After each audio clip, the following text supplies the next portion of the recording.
ഈ റമദാനിലെ ഏറ്റവും പ്രിയപ്പെട്ട ഏതാനും ദിവസമാണ് ഇനിയുള്ളത്. അതോടുകൂടി റമദാൻ നമ്മിൽ നിന്നും വിട പറയും. പരിശുദ്ധമായ ലൈലത്തുൽ ഖദറിന്റെ ദിവസമാണ് ഇനി ഉള്ളത്.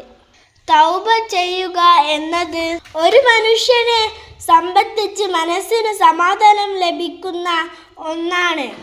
തൗബ ചെയ്യുമ്പോൾ ഒരു കാര്യം നിർബന്ധമുണ്ട്.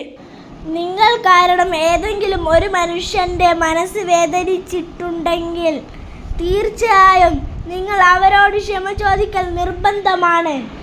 ഇനി അവർ മരണപ്പെട്ടു പോയതാണെങ്കിൽ നിങ്ങൾ റബ്ബിനോട് പശ്ചാത്താപിച്ചു മടങ്ങുക. ഇനി ഒരു തെറ്റും ചെയ്യില്ല എന്ന് മനസ്സിൽ ഉറപ്പിക്കുക.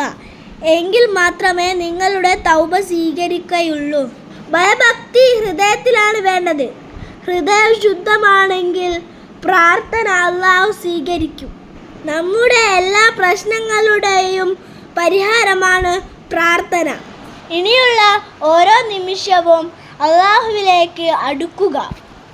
തെറ്റ് പറ്റിപ്പോയി റബ്ബേ, നീ ഞങ്ങളെ ശിക്ഷിക്കല്ലേ.